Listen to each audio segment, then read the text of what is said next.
We're out here enjoying the afternoon, having a couple sneaker bars. That's it. Sun's out, my kid's happy, and then... Sir, can I ask what you're doing in this area? Do you live around here? You hear that? We're standing in a park, minding our business, and he wants to know if we... belong. Because I'm black and my son isn't. Officer Brent Malik had 5 years on the Chicago Police Department, but only 3 of those years actually at street patrol rank.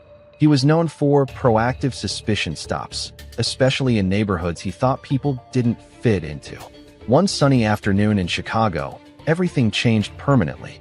A black father in his 30s, Special Agent Darius Coleman, was casually walking down a quiet residential sidewalk with his little son, Eli, who was holding a chocolate sneaker bar. They were laughing, enjoying the weather, enjoying the break. No crime, no argument, no disturbance, nothing, just a father and son moment. But Officer Malik saw them and instantly viewed the scene through bias. He believed Darius couldn't be the father of that little white boy. That false assumption triggered an escalation that would end in a wrongful arrest, national outrage, and a $5 million legal consequence. Before we continue, where are you watching from? If this is your first time here, please hit that subscribe button. Stories like these need to be shared, and your support helps us bring more truth to light. Lincoln Square, Chicago. A quiet residential neighborhood on the north side where the streets are wide, the trees are old, and the sidewalks are busy with people walking dogs, pushing strollers, living ordinary lives. It was 2:30 on a Thursday afternoon. The sun was out. The temperature was perfect. The kind of day that makes you forget about work and deadlines and everything else. Special Agent Darius Coleman had been with the FBI for 13 years.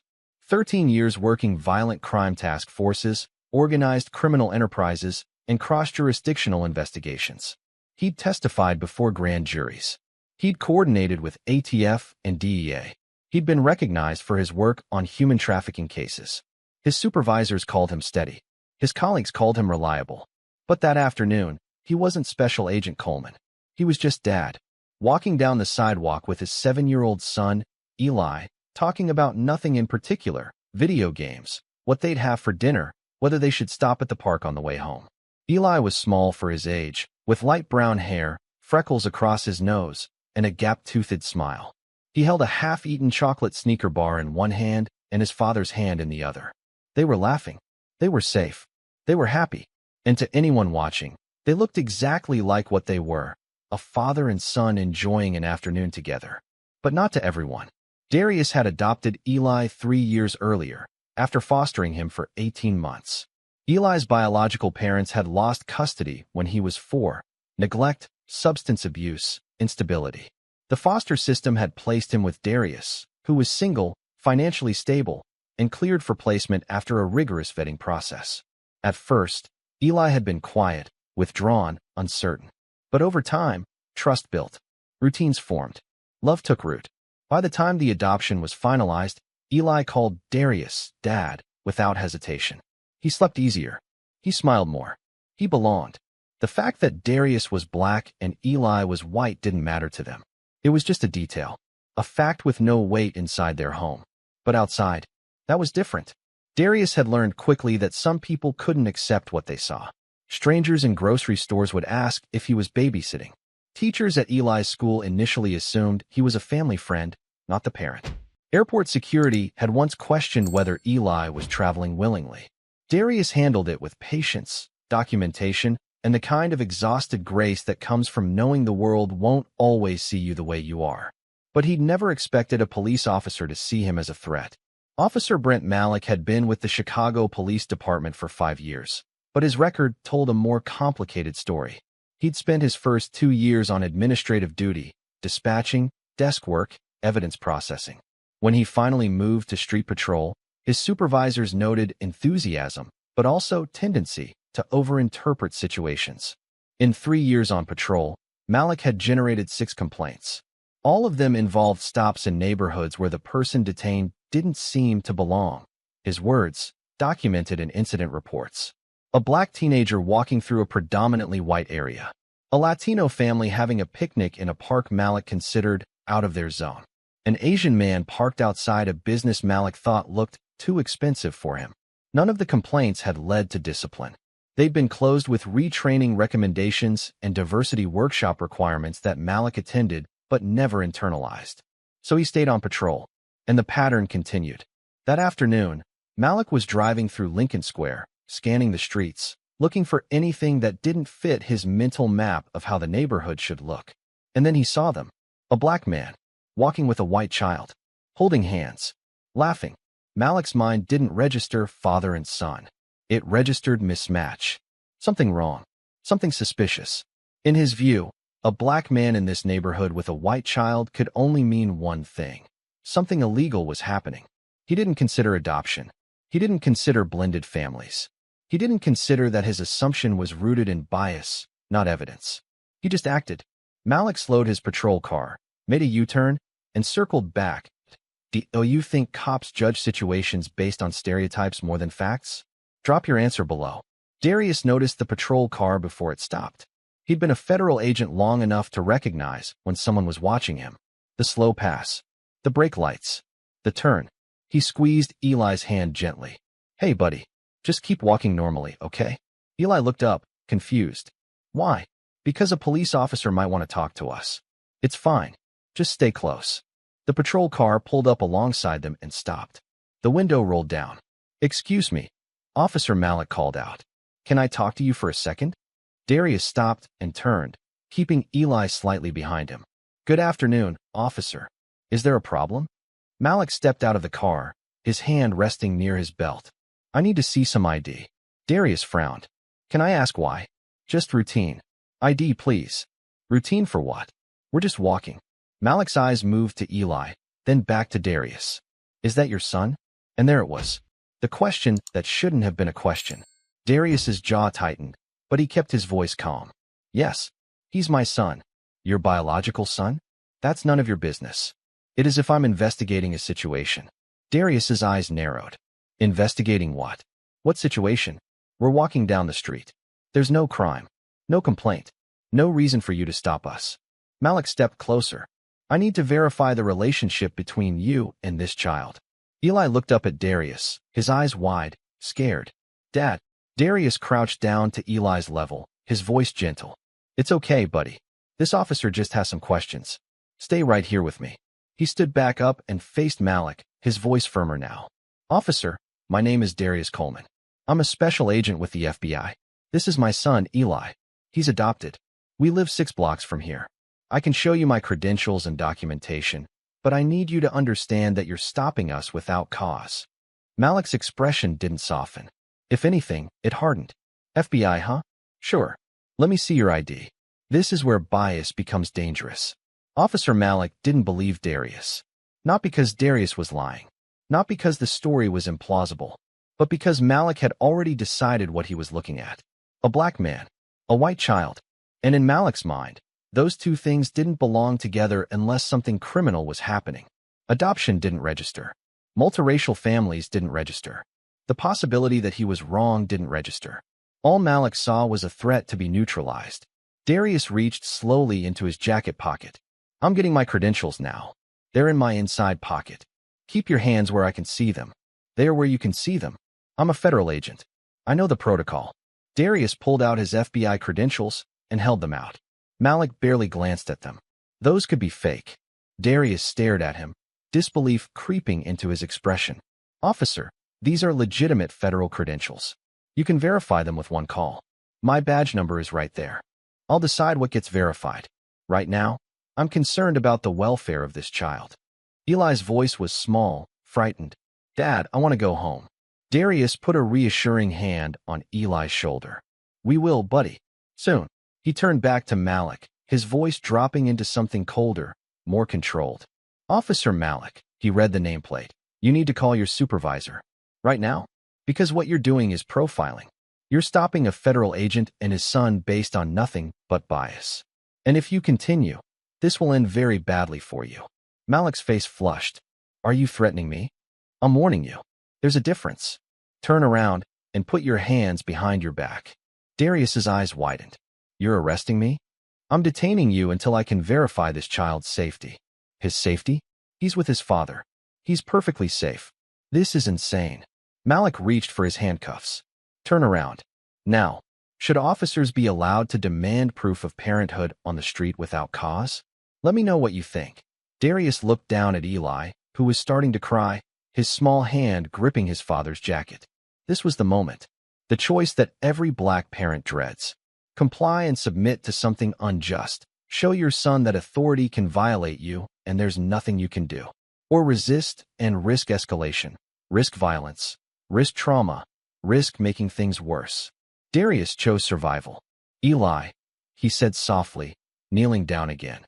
I need you to be brave for me, okay? I'm going to talk to this officer, and then we're going to go home. But I need you to stay calm. Eli nodded, tears streaming down his cheeks. Why is he doing this? I don't know, buddy. But it's going to be okay. Darius stood and turned to Malik, his voice steady but laced with controlled fury. I am complying under protest. I'm a federal agent.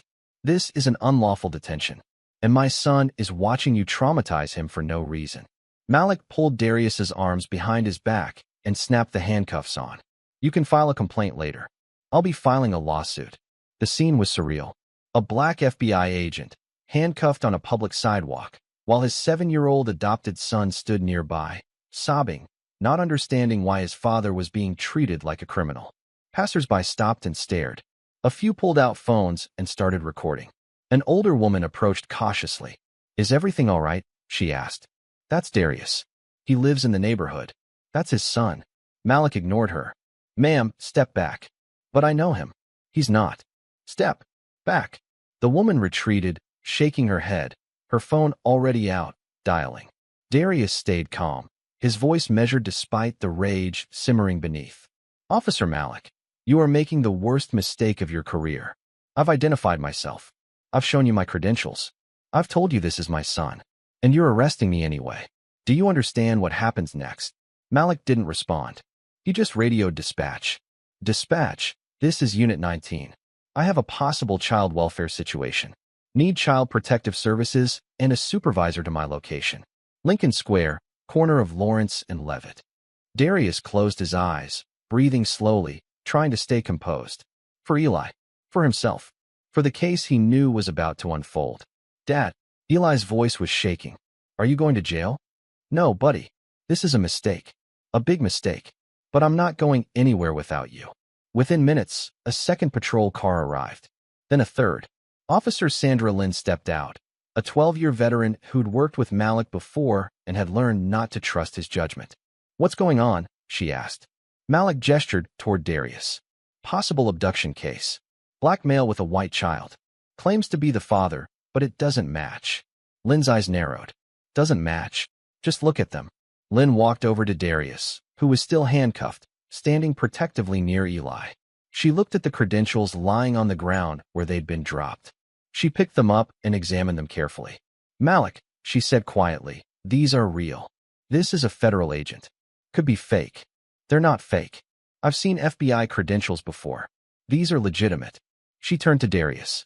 Agent Coleman, I'm Officer Lynn. I'm going to get you out of those cuffs. I apologize for this. Darius nodded, his voice tight. Appreciated. But the damage is done. My son just watched me get arrested for walking down the street with him. Lynn unlocked the handcuffs and handed Darius his credentials. I understand. And I'm sorry. Malik stood off to the side, still convinced he was right, still unable to see what everyone else could. That he'd profiled a federal agent and traumatized a child based on nothing but racist assumptions. Why do some officers interpret calmness and cooperation as suspicious defiance? Comment your thoughts. The situation escalated quickly once dispatch connected the dots. A call had come in from a witness, one of the neighbors who'd recognized Darius, alerting the FBI field office that one of their agents had been detained by Chicago PD. Within 20 minutes, 2 FBI vehicles arrived on scene. Special Agent Maria Reyes and Special Agent Tim Hodges stepped out, both in suits, both visibly angry. Reyes recognized Darius immediately. Coleman? What the hell happened? Darius gestured toward Malik. That officer arrested me for walking with my son. Said he didn't believe Eli was mine. Reyes turned to Malik, her voice cold. You arrested a federal agent? Malik stammered. I was investigating a potential child welfare issue. Based on what? What evidence did you have? He's black, the kid's white, and what? Adoption doesn't exist? Multiracial families don't exist? You just assumed criminality because of skin color. Malik didn't have an answer. Hodges stepped forward, his voice low and dangerous. Did you verify his credentials before you cuffed him? I was going to. That's a no. You arrested a federal agent without verifying his identity. Do you understand the legal nightmare you just created? A supervisor arrived moments later, Sergeant Raymond Torres, a 20-year veteran who'd seen enough to know when someone had crossed a line that couldn't be uncrossed. Officer Lynn briefed him quickly. Torres listened, his expression growing darker with each detail. Then he turned to Malik. Give me your badge and weapon. You're on administrative leave effective immediately.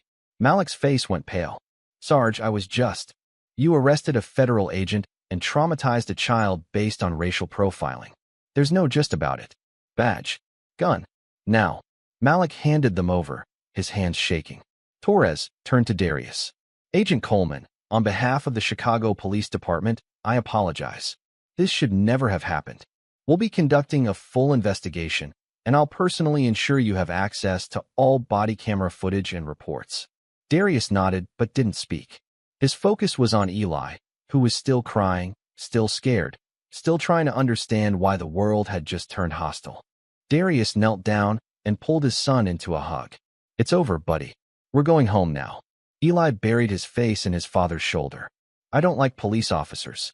Darius's heart broke. The crowd that had gathered was silent, watching as the scene played out. Phones were still recording. The evidence was everywhere. Sergeant Torres pulled Officer Lynn aside. Get the body cam footage to IA immediately, and make sure Agent Coleman gets copies. Lynn nodded. Already on it. Torres looked at Malik, who was standing alone now, realizing the full weight of what he'd done. You're done, Torres said quietly. You know that, right? Malik didn't respond. He just stared at the ground. Because he did know. This wasn't something he could explain away.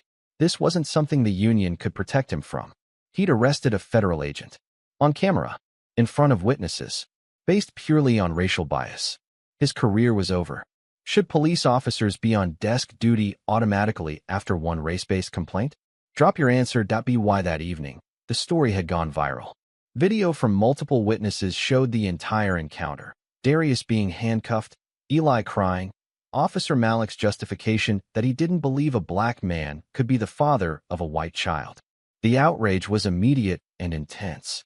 Chicago cop arrests FBI agent for walking with adopted white son. Racial profiling. Federal agent detained while parenting his own child. $5 million lawsuit filed after officer arrests black father in front of his son. The story had everything. Racial bias, a federal agent, a traumatized child, clear video evidence. It dominated news cycles for weeks. Civil rights attorneys contacted Darius within hours. This wasn't just about an unlawful arrest. This was about the fundamental assumption that black people couldn't be trusted as parents to white children. It was about bias so deep it overrode common sense, protocol, and basic human decency. The lawsuit named Officer Brent Malik, his supervisors, and the Chicago Police Department. The claims were devastating. Unlawful arrest without probable cause, racial profiling and discrimination, violation of federal civil rights, intentional infliction of emotional distress on a minor, failure to train and supervise officers on bias, and multiracial families. The city's attorneys reviewed the case and came to a grim conclusion. This was indefensible. Body camera footage showed everything. Malik's stated reason for the stop. His refusal to believe Darius's credentials. His arrest based solely on the racial mismatch he perceived. The city settled within 6 months. Over $5 million. Paid to Darius Coleman and held in trust for Eli's future. Officer Brent Malik was terminated 8 weeks after the incident. The termination letter was final and unambiguous. Officer Malik engaged in racial profiling, unlawful arrest, and conduct unbecoming an officer. He detained a federal agent and traumatized a child based on racial bias. His actions violated department policy, state law, and federal civil rights protections. His employment is terminated immediately. Malik's name was entered into the National Decertification Index. He would never work in law enforcement again. He attempted to appeal, but the union declined to support him once the FBI submitted its formal complaint and the video evidence became public. Malik issued a brief statement through an attorney. I made a serious error in judgment. I allowed my perceptions to override protocol, and I caused harm to Agent Coleman and his son. I take responsibility for my actions. It was too little, too late. The Chicago Police Department faced intense scrutiny. How had Malik, with 6 prior complaints involving racial profiling, remained on patrol? Why had his supervisors ignored the patterns? What training existed to prevent officers from profiling multiracial families? Internal Affairs launched a comprehensive review. What they found was systemic. Complaints filed but not taken seriously, training requirements ignored, supervisors pressured to close cases quickly to meet administrative quotas. The Department of Justice opened a pattern and practice investigation. Reforms were announced: mandatory bias training before patrol, real-time body camera review for all detentions involving children, a dedicated unit to investigate discrimination complaints, extended probationary periods for new officers. Special Agent Darius Coleman became a reluctant advocate. He testified before City Council. He spoke at community forums. He gave interviews to national media. His message was consistent. This wasn't about me. I had the credentials, the resources, the standing to fight back. But what about the parents who don't? What about the black fathers who get stopped, questioned, and separated from their children, but don't have a badge to prove their worth? What about the families torn apart because an officer couldn't imagine that love doesn't see color? He paused during one interview, his voice breaking slightly. My son asked me why the police officer didn't believe I was his dad. How do I answer that? How do I explain that some people look at us and only see what they've been taught to fear? The interviewer had no answer. Eli received counseling. Slowly, over months, the trauma began to fade. But the memory remained. He was more cautious around police now, more aware that the world saw him and his father differently than they saw themselves. Darius hated that his son had learned that lesson so young. But he also knew it was a lesson that might one day keep him safe. Should racial bias cases bypass internal review and automatically go to federal level? Let me know in the comments. This wasn't just a bad stop. This was a window into how bias operates when it's backed by authority. Officer Brent Malik didn't see a father and son. He saw a racial mismatch. And in his mind, that mismatch could only mean one thing. Something criminal was happening. He couldn't imagine adoption. He couldn't imagine multiracial families. He couldn't imagine that love transcends skin color. His bias was so deeply embedded that he ignored evidence, dismissed credentials, and arrested a federal agent. All because his worldview couldn't accommodate what was right in front of him. Systemic racism isn't always violent. Sometimes it's quiet, insidious, built on disbelief rather than aggression.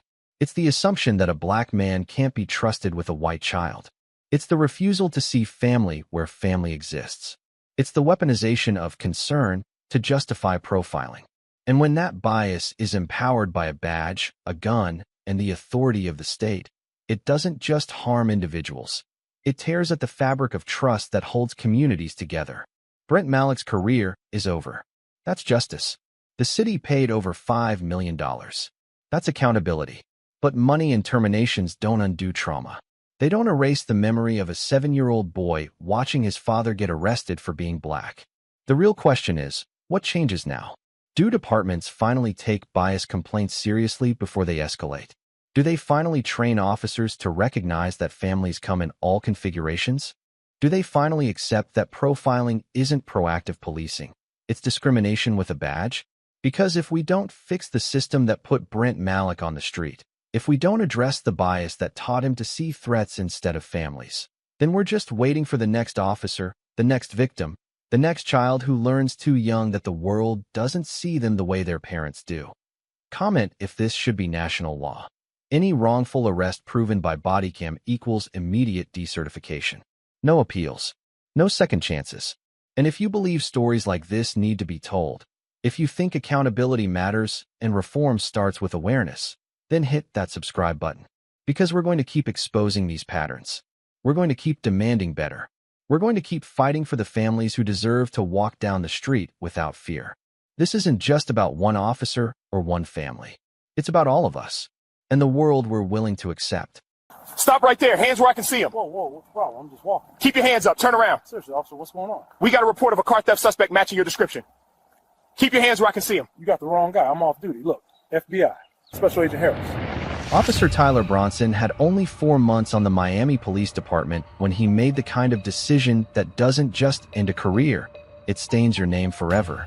It happened on a quiet morning in a peaceful residential neighborhood, the kind of place where nothing dramatic happens. People walk dogs. Sprinklers quietly ticked across trimmed lawns. He saw a black man walking casually down the sidewalk wearing gray shorts, a dark blue hoodie, blue running shoes, holding coffee and a wallet in his hand. Nothing suspicious. No sign of crime. But Bronson convinced himself in that moment that this man was scouting cars. He decided to intervene before anything even existed.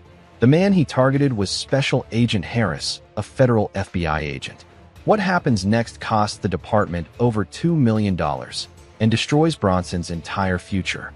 Before we continue, where are you watching from? If this is your first time here, please hit that subscribe button. Stories like these need to be shared, and your support helps us bring more truth to light. A quiet neighborhood in Miami where the streets are lined with palm trees and the houses sit back from the road with manicured lawns. Morning had just broken, soft light, cool air, the kind of calm that makes you forget you're in a city at all. This was the kind of place where people jogged before work, where retirees walked their dogs, where nothing ever really happened. It was 6:47 a.m. on a Tuesday. Special Agent Harris had been with the FBI for 11 years. 11 years working cybercrime, organized fraud investigations, and multi-agency task forces. He'd testified in federal court. He'd coordinated with Interpol. He'd been recognized twice for excellence in field work. His supervisors trusted him. His colleagues respected him. But that morning, he wasn't working a case. He wasn't executing a warrant. He wasn't even in agent mode. He was just a man taking a morning walk. Harris lived 3 blocks from where the incident would occur. He'd gone out for his usual routine, a light jog, then a cool-down walk with coffee from the corner cafe. Gray athletic shorts, dark blue hoodie, blue running shoes, his wallet in one hand, his coffee in the other. He wasn't looking into cars. He wasn't casing homes. He was just existing. But sometimes, for some people, that's enough. Tyler Bronson was 24 years old. He'd graduated from the police academy 4 months earlier, full of energy, idealism, and the kind of confidence that comes from believing you're going to make a difference. He wanted to be proactive. He wanted to catch criminals before they acted. He wanted to be the officer who saw patterns others missed. His training officer had signed off on him 2 weeks prior, clearing him for solo patrol. No major incidents in his file yet. No complaints. Just a rookie trying to prove himself. That morning, Bronson was assigned to a residential patrol route in Coral Gables, one of the quieter zones, the kind of assignment that let newer officers get comfortable without too much pressure. He drove slowly through the tree-lined streets, windows down, radio low, scanning. And then he saw him, a black man, walking down the sidewalk, holding something in his hands, moving at a relaxed pace. To most people, it would have looked like a neighbor out for a morning stroll, someone who belonged. But Tyler Bronson saw something else. This is where bias becomes action. Bronson didn't see a federal agent. He didn't see a professional with a spotless record. He didn't see someone who lived in the neighborhood, who paid taxes, who had every right to walk down that street. He saw a black man in a hoodie. And in his mind, trained by years of media narratives, shaped by implicit bias he'd never examined, that image connected to crime. Bronson slowed his patrol car and watched. Harris walked past a row of parked cars. He glanced at one briefly. A casual look, the kind anyone gives when walking past something shiny or unfamiliar. Bronson's mind filled in the rest. He's checking door handles. He's scouting. He's planning something. None of it was real. But Bronson believed it anyway. He pulled over, put the car in park, and stepped out. This was proactive policing, he told himself. This was stopping crime before it happened. This was doing his job. But there was no crime. There was no victim. There was no evidence. There was only assumption. You think rookies should be required to do psychological bias courses before patrol solo? Drop your answer below. Tyler Bronson closed the patrol car door and walked toward Harris, his hand resting on his duty belt. "Excuse me," Bronson called out, his tone firm. "Can I talk to you for a second?" Special Agent Harris stopped and turned. He saw the uniform, the patrol car, the rookie confidence radiating off the young officer. He'd been through this before. Not often, but enough to know how it could go. "Good morning, officer," Harris said calmly. What can I do for you? What are you doing out here? Harris blinked. Walking. I live 3 blocks that way. He gestured with his coffee cup. You live here? Bronson's tone carried skepticism, like the idea was implausible. Yes, I do. What's your name? Harris. Special Agent Harris. I'm with the FBI. Bronson's expression didn't change. If anything, it hardened. FBI, huh? Yes. You got ID to prove that? Harris nodded slowly. I do. But can I ask why you're stopping me? I haven't done anything wrong. And there it was again. The question that should matter. The question that should make an officer pause and reassess. But Bronson didn't pause. I'll ask the questions, he said, his voice sharper now. I saw you looking into cars. You got a reason for that. Harris frowned. Looking into cars? I was just walking. I glanced at a vehicle. That's not a crime. Depends on your intent. My intent. Harris's voice stayed calm, but there was an edge to it now. My intent was to walk to my house. That's it. Bronson's jaw tightened. Show me your ID. This is where the psychology of the stop matters. Tyler Bronson had already decided what he was looking at. In his mind, Harris wasn't an FBI agent. He was a suspect. Someone trying to talk his way out of trouble. Someone using the "I'm law enforcement" line as a deflection. Bronson had heard that tactic before, in training scenarios, in stories from senior officers. Criminals claiming to be cops, feds, military. It was a classic move. So when Harris said he was FBI, Bronson didn't believe him. And when Harris stayed calm, too calm, in Bronson's mind, it read as defiance, as smugness, as someone who thought he was smarter than the rookie cop. Bronson's adrenaline spiked. His pride kicked in, and his training, already thin, started to unravel. Harris reached slowly into the pocket of his hoodie. I'm going to get my credentials now. They're in my pocket. Keep your hands where I can see them. They are where you can see them.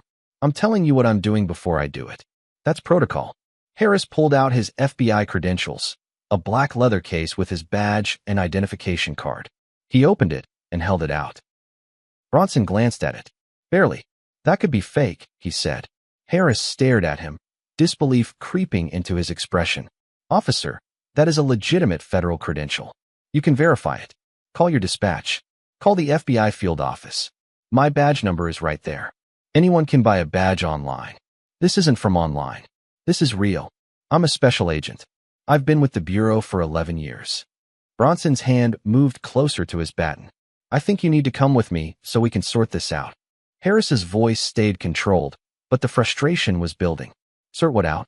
I've identified myself. I've shown you my credentials. There's nothing to sort out. You stopped me without cause. I stopped you because you were acting suspicious. I was walking. You were looking into cars. I glanced at a car. Once. While walking. That's not suspicious behavior, and you know it. Bronson stepped closer. I need you to turn around and put your hands behind your back. Harris's eyes widened. You're arresting me? I'm detaining you until I can verify your story. My story? This isn't a story. This is my life. I'm an FBI agent. You're making a serious mistake. Turn around. No. And that one word, that refusal to comply with an unlawful order, was all Bronson needed to justify what came next at IS, pre-crime assumption. The most dangerous form of policing? Let me know what you think. The tension between them snapped like a wire pulled too tight. Tyler Bronson saw defiance. He saw resistance. He saw someone who needed to be controlled. Special Agent Harris saw a rookie making a career-ending mistake. And he was trying, desperately, to stop it before it went too far. Officer, Harris said, his voice firm now, but still measured. I am not resisting. I am not fleeing. I am not a threat. But I am also not going to comply with an unlawful detention. You have no probable cause. You have no reasonable suspicion. You have nothing but an assumption. Bronson's face flushed. I have a suspicious individual refusing to comply. I'm not refusing to comply. I'm refusing to be violated. There's a difference. Turn around. Call your supervisor. Right now. Before this gets worse. But Bronson wasn't listening anymore. In his mind, the situation had already escalated. Harris's calm demeanor, his legal language, his refusal to submit, it all registered as a challenge. And Tyler Bronson couldn't back down. He reached for Harris's arm. Harris pulled back instinctively. Not violently, not aggressively, but firmly. Don't touch me. Bronson grabbed harder. Stop resisting. I'm not resisting. You have no right. Bronson yanked Harris's arm, trying to spin him around. Harris kept his balance, his training kicking in. Don't escalate, don't fight back, but don't submit to illegal force either. Let go of me, Harris said, his voice louder now. You're assaulting a federal agent. Bronson didn't let go. Instead, he pulled his baton, and everything changed. The first strike came fast, a swing aimed at Harris's shoulder, meant to create compliance through pain. Harris twisted, blocking with his forearm, the coffee cup dropping from his hand and splattering across the pavement. Stop, Harris shouted. I'm FBI. I'm a federal agent. Bronson swung again. This time, the baton connected, a glancing blow to Harris's ribs that sent a sharp jolt of pain through his side. Harris stumbled back, his hands up, his credentials still in one hand. You're making a mistake. Stop. But Bronson was in it now. Adrenaline, fear, pride, all of it pushing him forward. He lunged at Harris, trying to force him to the ground. Harris resisted, not to fight, but to protect himself, to stay standing, to stay conscious. The two men struggled, locked in a confrontation that should never have happened. And then Harris's training took over. He didn't strike back. He didn't escalate. But he used his body weight, his balance, his knowledge of defensive tactics to keep from being pinned. For a moment, they were at a stalemate, Bronson trying to dominate, Harris trying to survive. And then a voice cut through the chaos. Bronson, stand down. A second patrol car had pulled up. Officer Sandra Rivas, a 7-year veteran, stepped out of her vehicle and assessed the scene in seconds. What the hell are you doing? She shouted. Bronson froze, his baton still raised, breathing hard. Harris straightened, his chest heaving, his ribs aching, his credentials still clutched in his hand. He attacked me, Harris said, his voice shaking now, not from fear, but from disbelief. I'm a federal agent. And he attacked me. Engagement question. Why do some officers interpret calmness as defiance? Comment your thoughts. Officer Rivas walked toward them, her hand raised in a calming gesture. Both of you, stop moving, she said firmly. Then she looked at Bronson. What's going on? Bronson stammered, his adrenaline still pumping. He was looking into cars. I stopped him. He refused to comply. I identified myself. Harris cut in, his voice sharp. I showed him my FBI credentials. He called them fake. Then he attacked me. Rivas's eyes narrowed. FBI credentials? Harris held up the black leather case, still open, the gold badge catching the morning light. Rivas stepped closer and examined it. Her expression shifted immediately. Bronson, she said quietly, her tone dropping into something cold and dangerous. This is real. It can't be. It's real. This is a federal badge. Active duty. Special Agent Harris, FBI. Bronson's face went pale. His mouth opened, but no words came out. Rivas turned to Harris. Sir, I am so sorry. Are you injured? Harris touched his ribs gingerly. I'll survive, but I want a full report. I want his body camera footage, and I want to know what happens next. You'll have all of it, Rivas promised. Then she turned back to Bronson, her voice dropping to a harsh whisper. Get back in your car. Don't say another word. Don't move. Don't do anything until a supervisor gets here. Bronson nodded mutely, his hands trembling. A small crowd had gathered, neighbors on porches, a jogger stopped mid-run, someone with their phone out, recording. The evidence was everywhere. The truth was undeniable.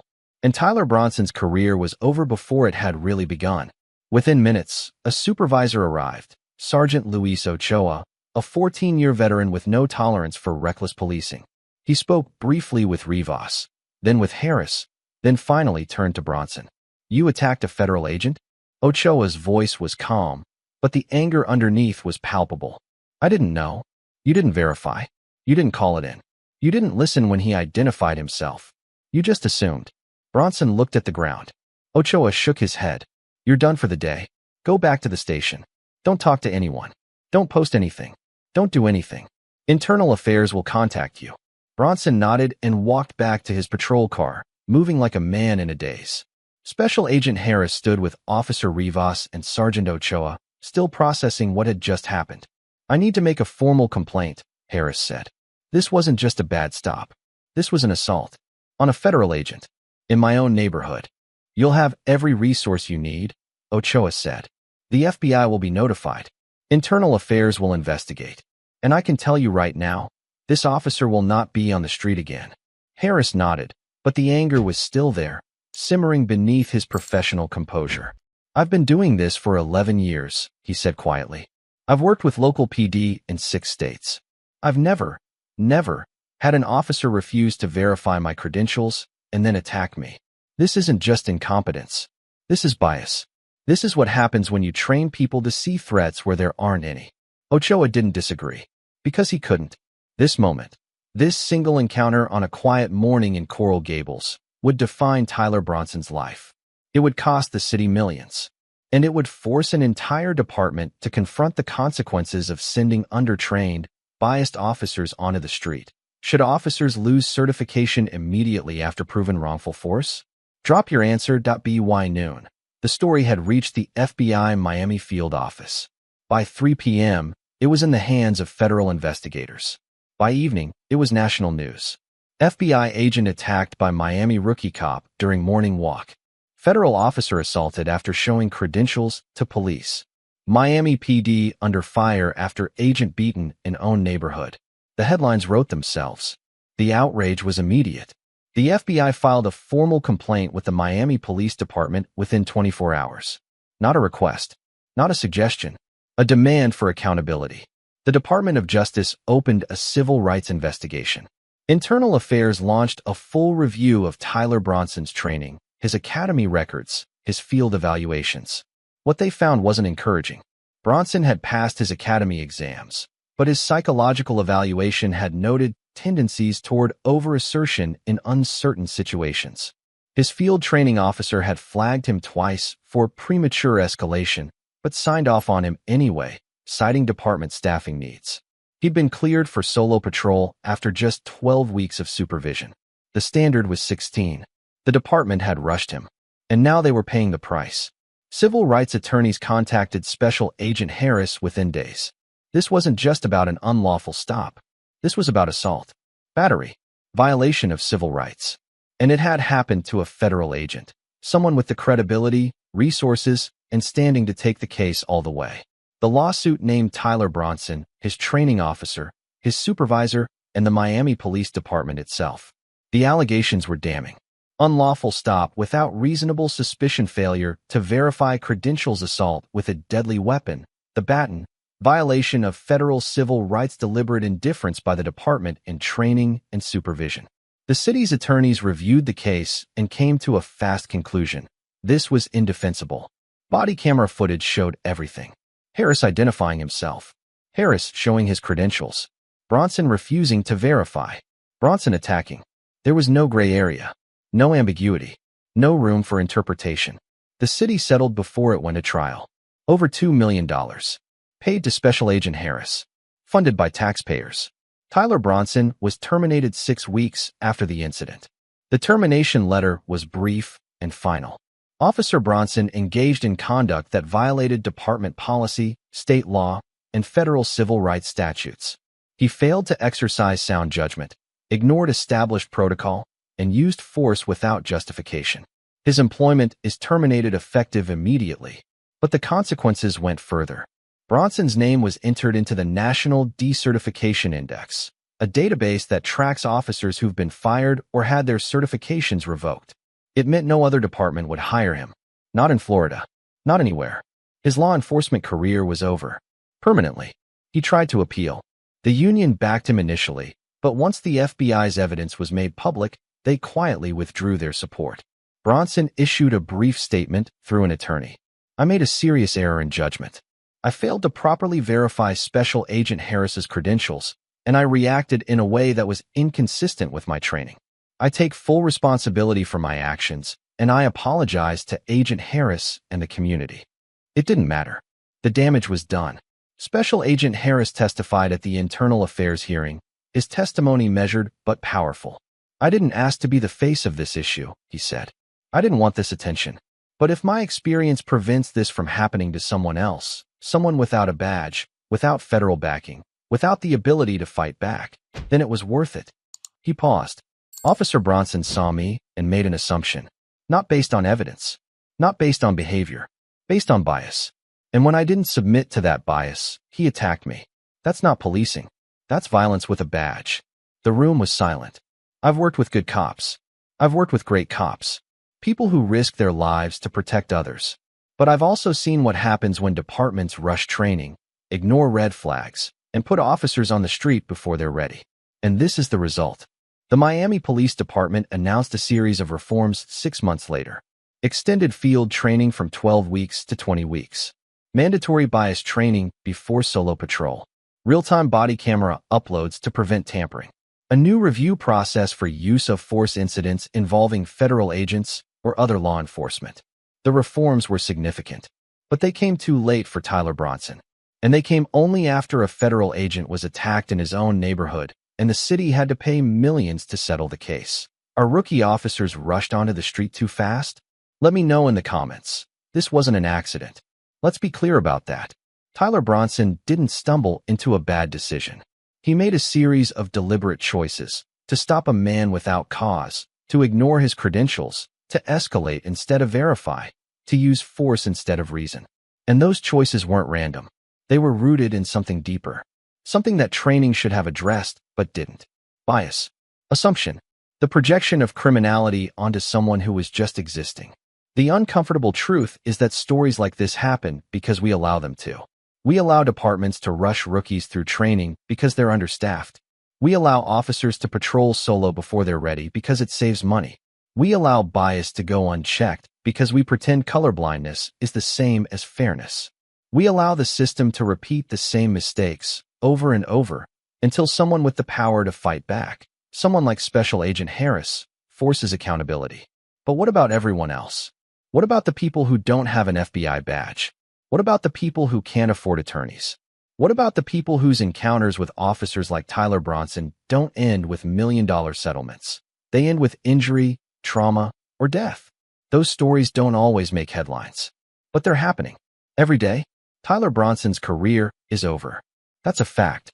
The city paid over $2 million. That's a fact. But accountability for one officer and one settlement isn't enough. The real question is, what changes now? Do departments finally admit that 4 months of training isn't enough? Do they finally accept that bias isn't something you can ignore away?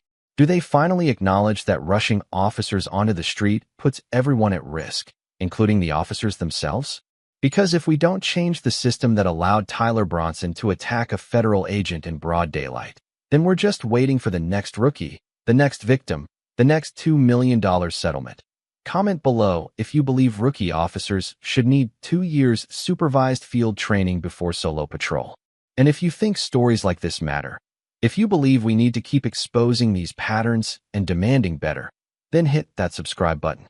Because we're not stopping. We're going to keep telling these stories. We're going to keep asking the hard questions. This isn't just about one officer or one victim. It's about all of us and the system we're willing to tolerate. Out of the car, now! Hands where I can see them! What? I'm not Get fighting on you. the ground, face down! Okay, please, I'm Hands going. behind your back, do it now! I didn't do anything, man. I'm scared. Stop moving, you're under... The Axon body camera footage showed Officer Neil Crawford walking up to a black Mercedes sedan at 10:38 p.m. on a Tuesday night. What the camera recorded in the next 4 minutes would end his career, spark a federal investigation, and expose a truth that many already knew, but could now see with their own eyes. Because before those 4 minutes were over, Crawford would drag the driver from his car, throw him to the ground, and strike him across the face hard enough to draw blood. That driver wasn't a suspect. He was Edmund Williams, the 48-year-old police chief of the entire department. Crawford had no idea who he was pulling over, and what he did next, captured in high-definition video, would become one of the most watched police body camera clips in the country. Before we continue, where are you watching from? If you're new here, hit that subscribe button. This story needs to be heard, and your support helps us keep bringing true stories to light. Edmund Williams was 48 years old and carried the weight of history on his shoulders. He was the city's first black police chief, a position he'd earned through 3 decades of service, countless commendations, and a reputation for integrity that even his critics couldn't deny. He'd been appointed 2 years earlier amid calls for reform, accountability, and a fundamental shift in how the department approached community policing. Edmund had answered that call.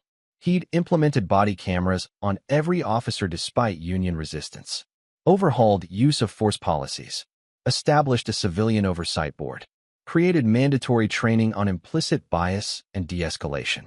He'd sat through community forums where people shouted at him, questioned him, demanded he fix problems that had been building for generations.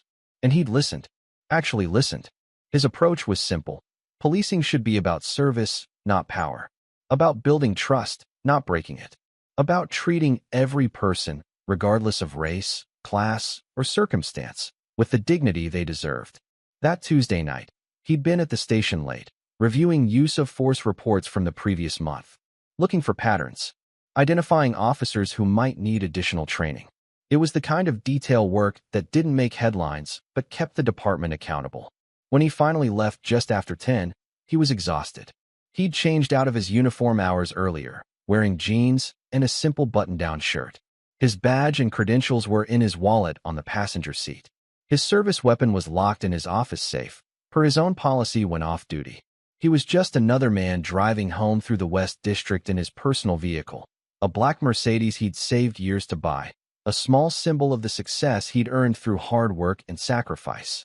He merged onto the boulevard, signaling his lane change, focused on getting home to his wife. He had no idea that in less than a minute, everything would change. Officer Neil Crawford was 25 years old and convinced he was born for this job. He'd graduated from the academy 6 months earlier.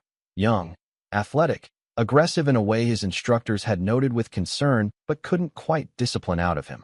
His training reports showed a pattern. Excellent on physical tactics, weak on judgment and restraint. Officer Crawford demonstrates strong technical skills but needs to develop better situational awareness and communication. His field training officer had written, tends to escalate situations unnecessarily. Translation, he was too quick to use force and too slow to use his brain. But Crawford had passed probation. Barely. And tonight was his first solo patrol. No training officer riding along. No one second-guessing his decisions. No one telling him to slow down and think. He was finally free to do the job his way. He'd been cruising the West District for 2 hours, making minor stops, writing tickets, feeling the rush of authority that came with the uniform and the badge. His radio was quiet. Traffic was light. He was getting bored. Then he saw the black Mercedes. High-end vehicle. Dark windows. Expensive rims. The kind of car that, in Crawford's mind, didn't belong in this neighborhood at this time of night. The Mercedes changed lanes smoothly, signal blinking. But Crawford's mind was already made up. He muttered under his breath, barely audible on the Bodycam audio. Let's see what you're hiding. He flipped on his lights. The footage is clear, clinical, unforgiving. Blue and red lights reflect off the wet pavement. The Mercedes slows immediately, signals again, and pulls to the curb. Textbook compliance. Crawford exits his cruiser and approaches the driver's side, his hand resting on his duty belt near his weapon. His posture is aggressive, shoulders forward, movements sharp. He doesn't tap on the window. He pounds on it. The window rolls down smoothly. Edmund Williams sits with both hands on the steering wheel, his expression calm, his voice measured. Good evening, officer. Crawford shines his flashlight directly into Edmund's face, holding it there. License and registration. Of course. Edmund's voice remains steady. They're in my wallet on the passenger seat. I'm going to reach for them slowly. Don't move yet. Edmund freezes, hands returning to the wheel. I understand. Crawford circles the vehicle slowly, shining his light through each window, looking for something, anything, that might justify what he's already decided to do. He returns to the driver's side. Go ahead. Slow. Edmund reaches across carefully, narrating each movement. I'm reaching for my wallet now. It's right here on the seat. He retrieves it, pulls out his driver's license, and hands it through the window. Crawford studies it under his flashlight. His tone shifts from professional to patronizing. Edmund Williams. Nice name. You live around here, Edmund? I do. Interesting. Crawford's voice drips with skepticism. What do you do for work? I'm in law enforcement. Crawford laughs, a short, mocking sound. Law enforcement. Right. What? Like a security guard? Edmund doesn't take the bait. Something like that. Yeah.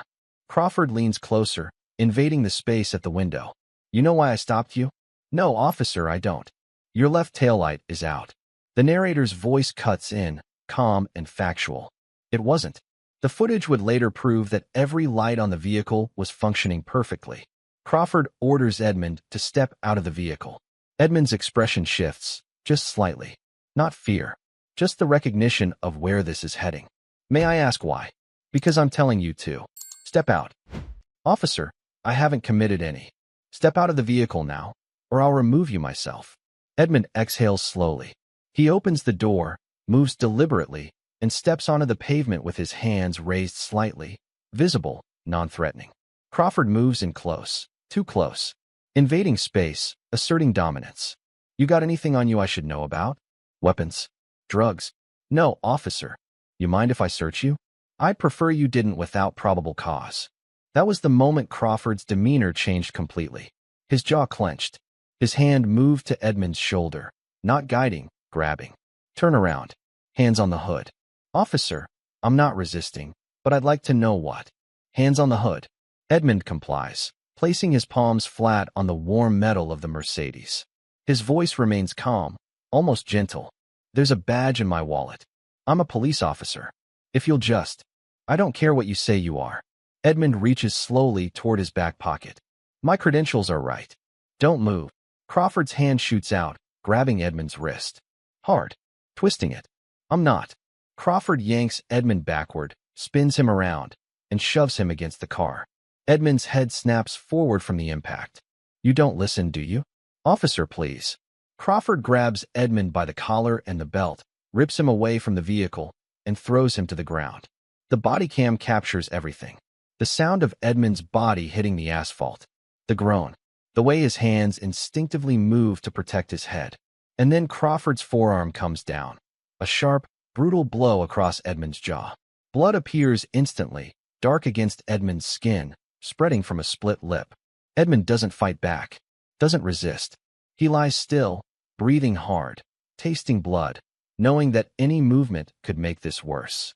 Crawford yanks Edmund's arms behind his back and cuffs him. Too tight, metal biting into skin. You're under arrest for resisting an officer. Edmund's voice is quiet, strained. I didn't resist. Shut up. The narrator's voice returns. For minutes. That's all it took to turn a traffic stop into a national scandal. Crawford stands over Edmund, breathing hard, adrenaline flooding his system. He keys his radio. Dispatch. One male in custody. Resisted commands. Requesting backup. He walks back to his cruiser, leaving Edmund cuffed and bleeding on the pavement. A passing car slows. The driver pulls out a phone and starts recording. Crawford shouts, "Keep moving." But the damage is already done. Multiple witnesses. Multiple angles. And the body cam's still recording every second. Crawford returns to the Mercedes and begins searching it. Console, glove box, under the seats. Looking for anything that might justify what he'd just done. He finds the wallet on the passenger seat. Opens it. Inside, beneath the driver's license he'd already examined, is an official identification card. Police Chief Edmund Williams. Badge number 001. Authorized to command all officers in the department. Crawford's hands start to shake. He stares at the ID, then at the man lying handcuffed on the ground, then back at the ID. His voice, barely a whisper captured by the body cam. Oh God. Oh no. No, no, no. Backup arrives 90 seconds later. Sergeant Maria Caldwell steps out of her cruiser and immediately recognizes the Mercedes. Then she sees the man on the ground. Her voice cuts through the night like a blade. Crawford, what did you do? Crawford can't speak. He just holds up the ID card, his hand trembling. Maria rushes to Edmund, dropping to her knees beside him. Chief, sir, are you all right? Edmund's voice is steady despite the blood on his face. I'm all right, Sergeant, but I need you to document everything. The stop, the assault, all of it. Yes, sir. Absolutely. She turns to Crawford, fury and horror mixing in her expression. Uncuff him. Now. Crawford fumbles with his keys, hands shaking so badly he can barely get the cuffs unlocked. Edmund sits up slowly, rubbing his wrists where the metal had bitten in. Blood drips from his lip onto his shirt. Maria helps him to his feet, her voice quiet and apologetic. Sir, I am so sorry. Edmund looks at Crawford, not with anger, but with something worse. Disappointment. Officer Crawford, he says quietly. You're suspended effective immediately. Turn over your badge and weapon to Sergeant Caldwell. Crawford's face is white. Chief, I didn't know. It shouldn't have mattered who I was. Those words hang in the air, heavy and undeniable. Edmund turns to Maria. Make sure that body cam footage is secured. Every frame of it. And call EMS. I want this documented medically. Yes, sir. Edmund walks back to his Mercedes, his movements slow and careful. He sits in the driver's seat, the door open, waiting for the ambulance. Crawford stands frozen beside his cruiser, watching his career end in real time. The body cam is still recording. By morning, the footage had leaked. It started as a rumor in the department. Whispers in the locker room, hushed conversations in the break room. Then someone sent it to a local reporter. Then to social media. Then to national news outlets. By noon, it was everywhere. The video played on loop. Crawford dragging the chief from his vehicle, throwing him to the ground, the forearm strike, the blood. For minutes of violence that told a story everyone understood. The headlines were immediate and brutal. Rookie cop assaults his own police chief. Bodycam footage captures shocking police violence. Chief attack during traffic stop. Department in crisis. The comments sections exploded. Twitter threads went viral. Think pieces appeared within hours. The narrator's voice. The man who had fought to equip every officer with a body camera had just been saved by one. The mayor held an emergency press conference, flanked by the city attorney and looking visibly shaken. We are conducting a full investigation. This behavior does not represent the values of our department or our city. Officer Crawford has been suspended without pay, and we are cooperating fully with state and federal authorities. But the mayor's words felt hollow against the backdrop of the footage. Because everyone had seen it. The unnecessary escalation. The violence. The casual brutality of an officer who believed he could act without consequence. Civil rights organizations issued statements. The NAACP called for immediate termination and criminal charges. The police union remained conspicuously silent. Edmund Williams didn't speak to the press that first day. He went to the hospital, where doctors treated his injuries, split lip requiring 4 stitches, bruised ribs, contusions on his arms and back. The medical report documented everything in clinical detail, injuries consistent with a physical assault. When he returned home, his wife held him for a long time without saying anything. What was there to say? They'd both known this could happen. Had happened to so many others. But knowing it intellectually and experiencing it were two different things. Edmund sat at his kitchen table that night, ice pack pressed to his jaw, and watched his own assault play out on the evening news. It was surreal, watching himself thrown to the ground, hearing his own voice, calm, respectful, compliant, begging for basic dignity. He turned off the television and sat in silence. The Department of Justice opened an investigation within 48 hours. Federal agents arrived to review the body cam footage, interview witnesses, and examine Crawford's training records and disciplinary history. What they found was damning. Crawford had received 3 complaints during his 6 months on the force, all for excessive use of force or unprofessional conduct. All had been marked as unfounded or unsubstantiated by his supervisors. His training records showed he'd completed only 2 of the mandatory 5 de-escalation courses. He'd scored poorly on scenario-based judgment exercises.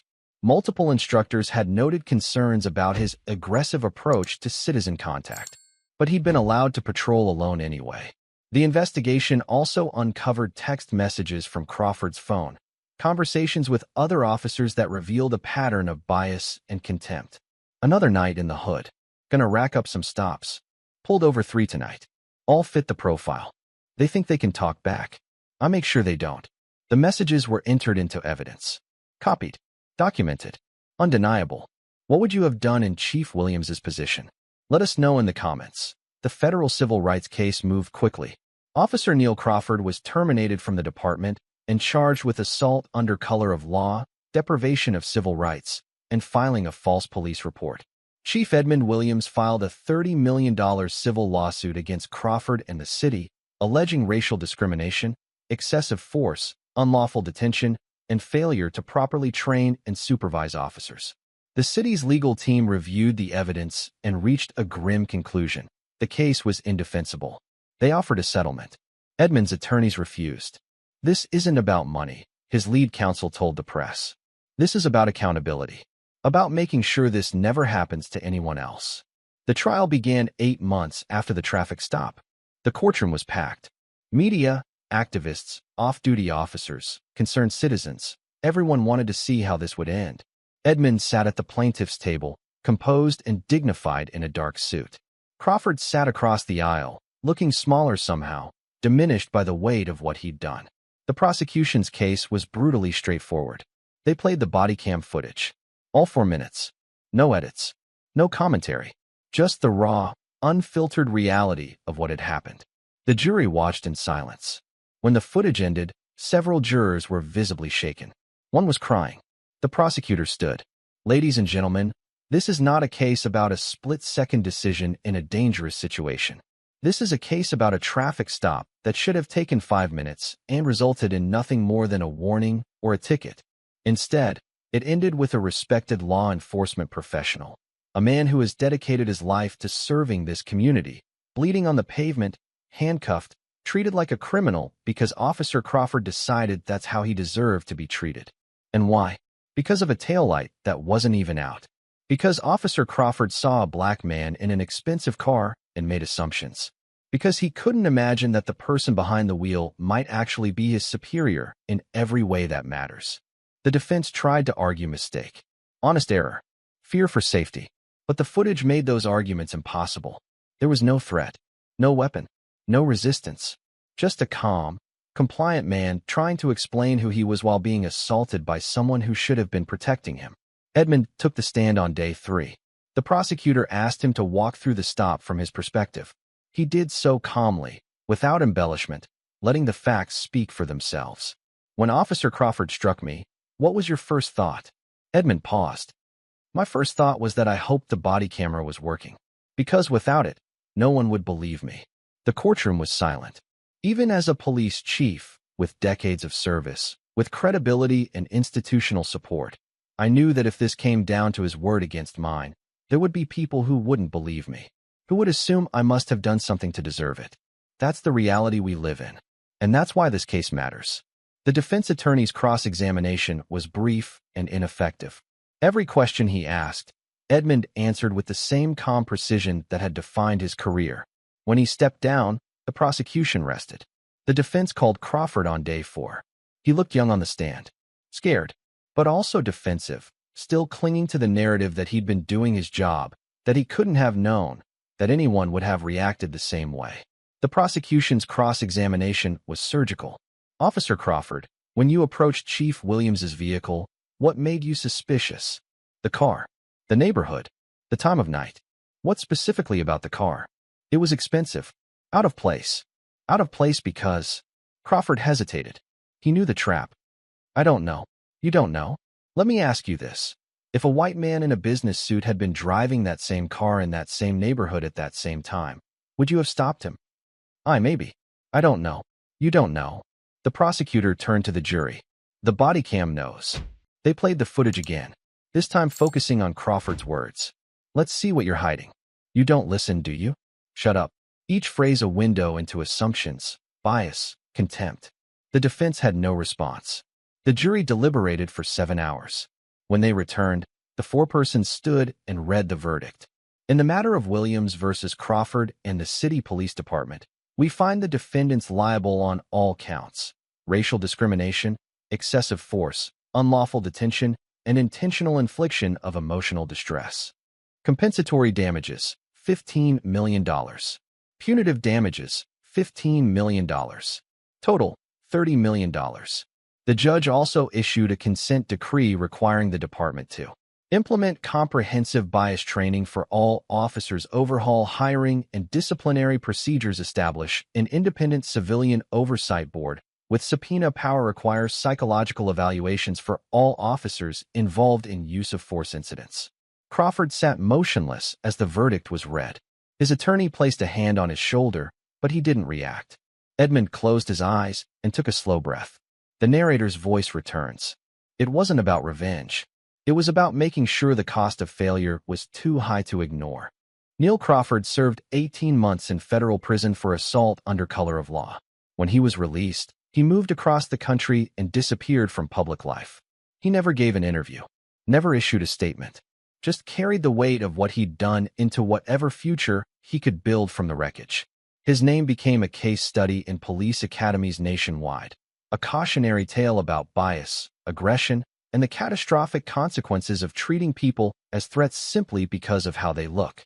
Edmund Williams used a portion of the settlement to establish the Williams Foundation for Police Accountability, a nonprofit dedicated to funding independent oversight, bias training, and policy reform in departments across the country. He returned to his position as chief and spent the next 3 years transforming the department. The reforms mandated by the consent decree were just the beginning. He created a culture where accountability wasn't feared but expected, where officers who demonstrated bias or excessive force faced real consequences, where the community had a genuine voice in how they were policed.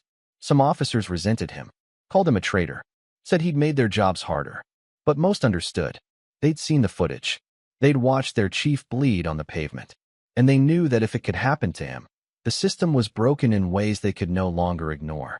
2 years after the trial, Edmund spoke at a national law enforcement conference. He stood at the podium, the scar on his lip barely visible now, and addressed a room full of chiefs, sheriffs, and federal agents. The night Officer Crawford assaulted me, I had a choice. I could have used my position to bury it, to make it go away quietly, to protect the department's reputation. But that's not accountability. That's complicity. The badge doesn't make us better than the people we serve. It makes us responsible to them. And when we fail that responsibility, there have to be consequences, real ones, not just words. $30 million is a lot of money. But you know what's more expensive? The cost of lost trust. The cost of communities that see police as occupiers instead of protectors. The cost of good officers leaving the profession because they're tired of being associated with the ones who abuse their power. That's the real cost. And we can't afford it anymore. The applause was long and heartfelt. The narrator's voice returns for the final time. 4 minutes of violence cost $30 million and forced an entire city to start over. The Bodycam footage from that October night has been viewed over 80 million times. It's used in training academies, in courtrooms, in community forums, not as entertainment, as education. It's a mirror held up to a system that too often protects the wrong people for the wrong reasons. Officer Crawford saw a black man in an expensive car and made assumptions. He saw an opportunity to assert power and took it. He never imagined there would be consequences. But Chief Williams made sure there were. Not just for Crawford. For every department that looks the other way. For every system that protects officers instead of the people they're supposed to serve. The camera captured everything. The assumptions. The violence. The blood. The truth. And now, we can't look away. If this story made you think, share it. If it made you angry, channel it. If it made you want change, demand it.